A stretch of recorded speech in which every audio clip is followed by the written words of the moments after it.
এই উট পাখি তাড়াতাড়ি চল, আমার অনেক ক্ষুধা লেগেছে, বাসায় গিয়ে কিছু খেতে হবে।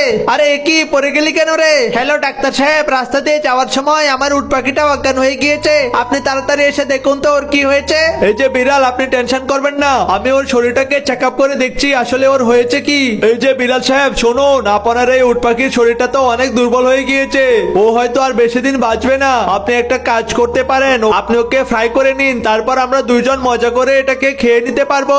ওয়াও ডাক্তার সাহেব, আপনি তো একটা ভালো আইডিয়া দিয়েছেন, অনেকদিন ধরে তো আমি মাংসও খেতে পারি না। দাঁড়ান আগে এই উট পাখির শরীরের লোমগুলোকে তুলে নেই। আহা, আমি এইদিকে এই উট পাখিটাকে ফ্রাই করতে শুরু করি। ডাক্তার সাহেব আপনি তাড়াতাড়ি উট পাখিটাকে ফ্রাই করুন, আমি ওর লোমগুলো দিয়ে আমাদের দুজনের জন্য শীতের জামা বানিয়ে নিচ্ছি। এই যে বিড়াল দেখুন, উট পাখিটাকে ফ্রাই করে নিয়েছি। তাহলে ডাক্তার সাহেব চলুন আমরা এই ফ্রাই গুলোকে খেয়ে নেই। আর বন্ধুরা তোমরাও খেতে চাইলে লাইক সাবস্ক্রাইব করা।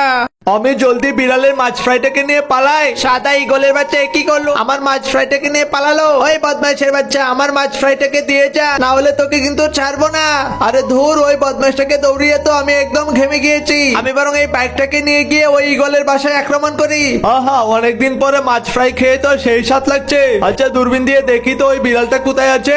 ওই তো দেখা যায় ইগলের বাসা, আমি গিয়ে ওর বাসার মধ্যে আক্রমণ করবো। ও আচ্ছা, বিড়ালটা তাহলে আমার বাসায় আসছে। ঠিক আছে, আমি বাসার মধ্যে একটা বুম রেখে চলে যাচ্ছি, আর একটু পরে জমবে মজা। এই গাছে তো ইগলের বাসা, ওর বাসাটাকে আমি আজকে ভেঙে দেব। ওরে বাবা এ কি? ওরে বিড়াল, তুই না আমাকে মারতে এসেছিলি, এবার তো নিজেই তুই সাগরে পড়ে গেলি। আরে ধর, কেন যে ইগলের পিছনে লাগতে গিয়েছিলাম, এখন তো আমার মাছ ফ্রাইয়ের সাথে আমার শরীরের 12টাও বেজে গেল।